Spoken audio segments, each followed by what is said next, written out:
Hello and welcome to the Joyful Rebels podcast. We've got Claire and Donna Thomas here, your mother daughter duo.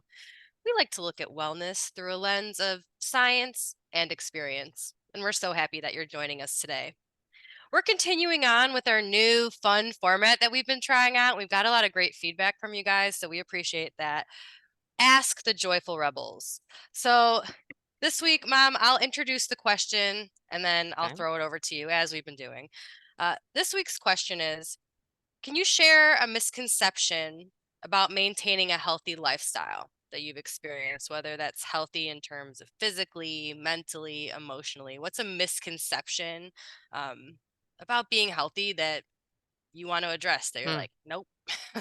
Yeah, so many of misconceptions that have hit me at different stages of my life, for sure.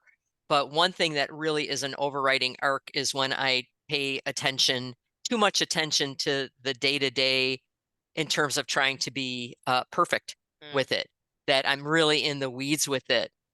So the misconception is that the short game is the most important. Let me qualify it. I really think it's the long game.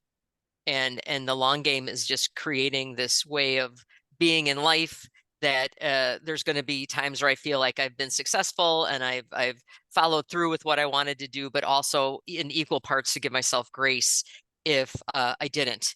And if I look at the short term and I have a day where either I didn't move, and you don't have to move every day, but I didn't follow through with something that I wanted to follow through with, instead of beating myself up and setting myself back, I'm like, that's fine. Then tomorrow's a new day.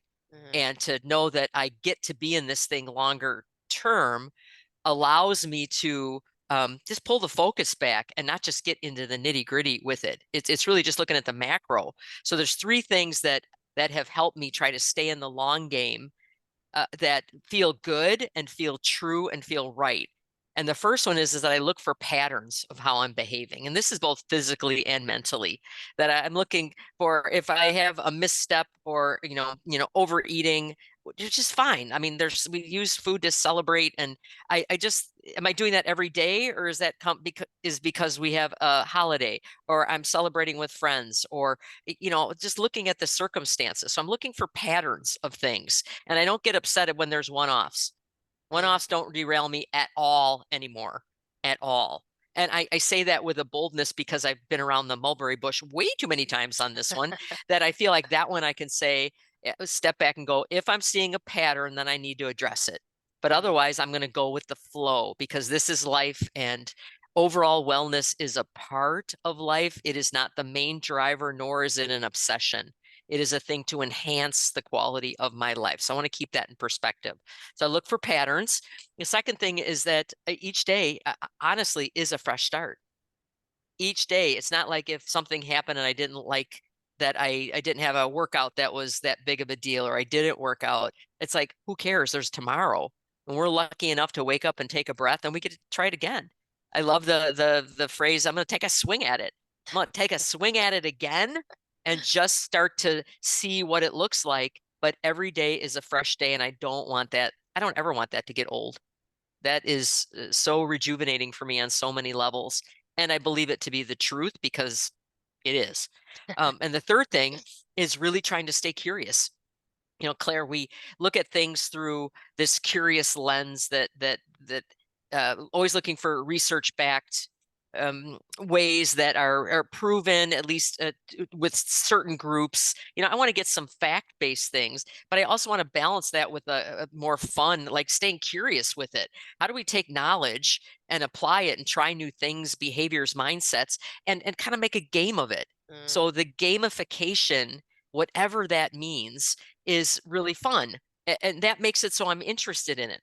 As an example, right now, I'm in the Midwest, and it's eventually going to get nice out over here. I don't know when you're listening to this, but right now we're, coming into spring months. But if you know anything about the Midwest, it's, we've already gone through fake spring, where we had it really nice and we knew it was fake spring, and then we got snow. No, So yeah. if you're in a part of the country where that happens, like I feel you on that. But I've decided that I don't like to walk outside when it's really, really cold. I just don't. But during the nicer months, I'm going to add this to my overall health and wellness. I actually bought myself a weighted vest. Claire, I didn't even tell you that. Ooh, okay, no. Okay, so the research that I've been seeing is that you add a little bit more density and a little bit more weight onto your trunk. And what we know about your core is everything shoulders through shorts. So I'm going to make it slightly more challenging to walk and create all of this extra demand on my trunk space. And that is gives me overall strength then out to my limbs. Now it's not going to happen overnight. The weighted vest is 10 pounds. So it could be like me after eating a bunch of pizza. So I'm not doing anything super drastic, but I'm going to play around with that and see Mm, how it feels. And in a time where it's not going to be like forcing myself. It's kind of nice outside. I'm going to look at the next couple of months and walk with this weighted vest and see like what does that look like? Because what I see from the research is that there is benefit for bone density. mm. There is benefit for how, again, when your trunk muscles are awake and really stimulated and on fire, it just translates to everything else. So in my goal to do a pull-up, I think I'm still moving toward that goal.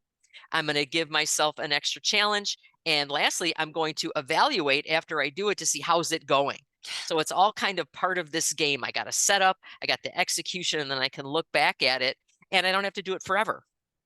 And I like that process. So that's my spring to summer challenge that's keeping me in the long game because I have chunks of new behaviors that I can play with that still feed up into my bigger goal. I didn't even tell you about the weighted No, vest, you Claire. didn't. I What? know. Amazon or what? Yes. Okay. I think I've heard of that. What? It's called rucking. Is that right? It is rucking, and Okay. Okay. I I've seen read a that. book Yeah. about it, and I know there's a lot of data about it from special ops forces Yeah. and how that's a great training tool because it creates both demand for your aerobic system as well as your muscular system. It puts them both together. I'm all about that, and I want to see how that feels. So I'll report back later on how that is. But again, for somebody that's just about to turn 62, what kind of Mm. changes can we make for this thing so we can pass it along to I'm thinking women that are my age older, but you younger guys too. Like you'll find out some of this and see if you want to play with it too. So more on that later. I do think that if you are a mom with any littles or kids that need to be Yeah. carried around, you are doing Yes. this rucking already. If you have a toddler having a meltdown that you then need to carry longer than planned, if you didn't bring the stroller, you're definitely building up that core strength. Um, Mom, I really like what you said because it sounds like there's the importance of that balance between like the analytical side, like some type of structure in your goals, but not being all structure. Because I have absolutely fallen prey to that before, where you get so in the weeds. And again, you talked about like perfectionism. It has to be such a certain way. Then it can become really not fun. And I Yeah. think not that everything needs to be, not every movement, every habit or goal has to be the most joyful thing that you do, but I do think finding that balance of being curious and adding in fun, all you're going to do is increase the likelihood that you continue it, right? And if this is a Mm. habit that you decide you want to do, and like you've talked about those bigger picture goals, core strength, longevity, bone density, all these important things, then inviting in that playful aspect, like absolutely I agree with it. And if you're someone that's really tied to the structure, maybe do a little bit of an evaluation, like could the goal or habit be enhanced by inviting in some play? Mm. So I like that.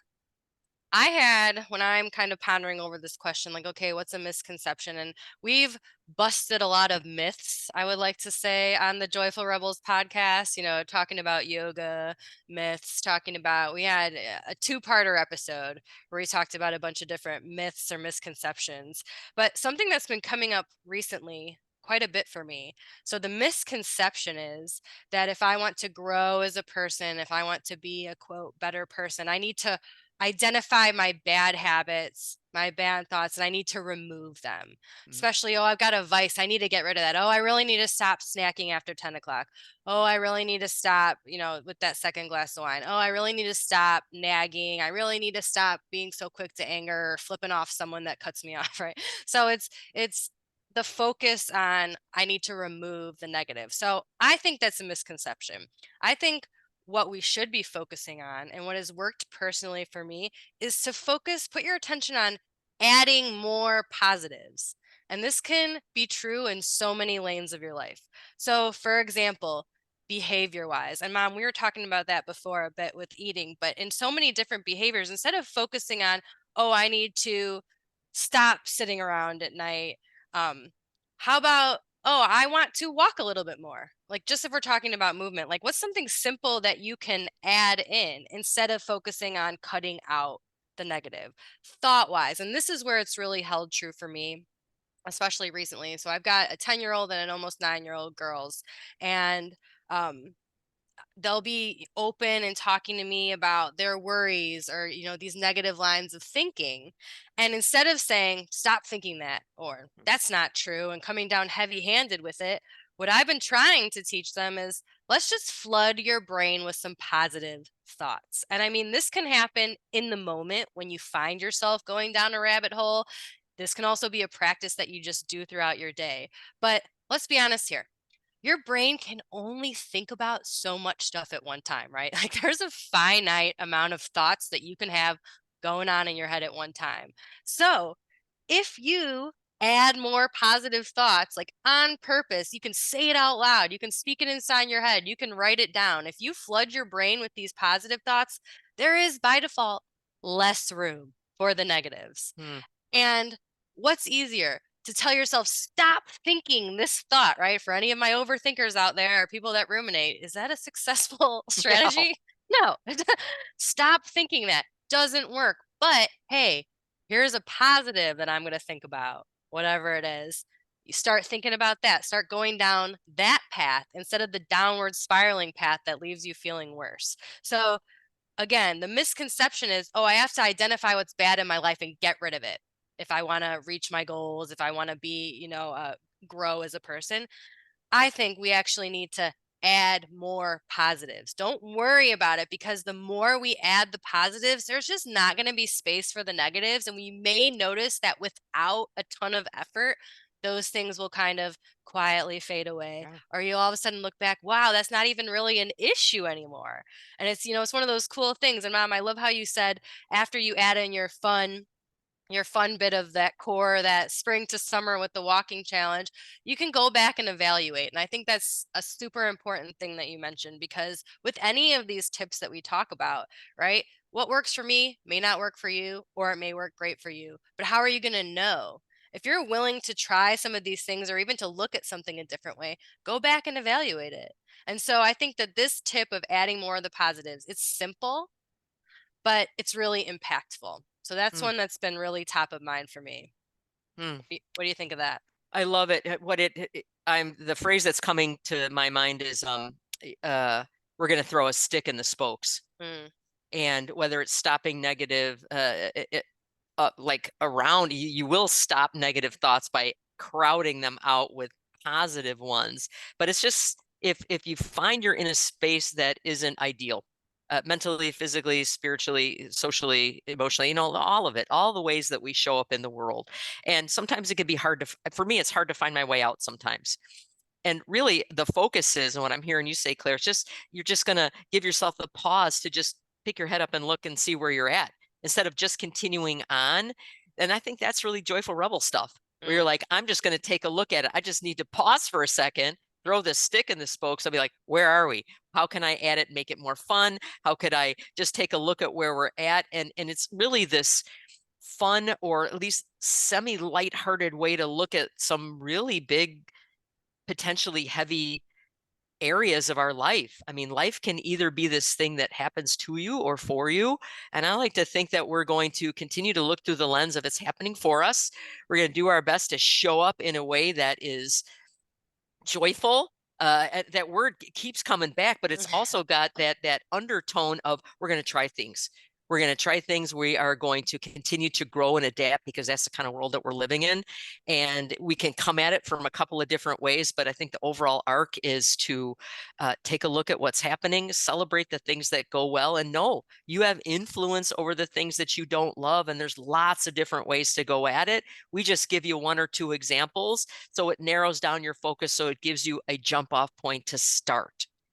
So I hope that's helpful for you. I know I learned something each time. So if mhm. when you're listening here, even if it's not something that is again, this is so top of mind for me. So glad they're talking about it. Add something in. Play with whatever concept we're talking about and see if your life doesn't change for the better just because you put some attention to it, you were thoughtful, and you were trying something different. I agree. Mom, as always, love the conversation. And Totally. you who are listening, thank you for joining us. Thank you for the feedback we've gotten over this new format that we're trying out. And if you have any topics or questions that you want us to converse about, to chat about, send them our way. We love to hear from you. And thank you one more time for joining us. Until next time, Rebels.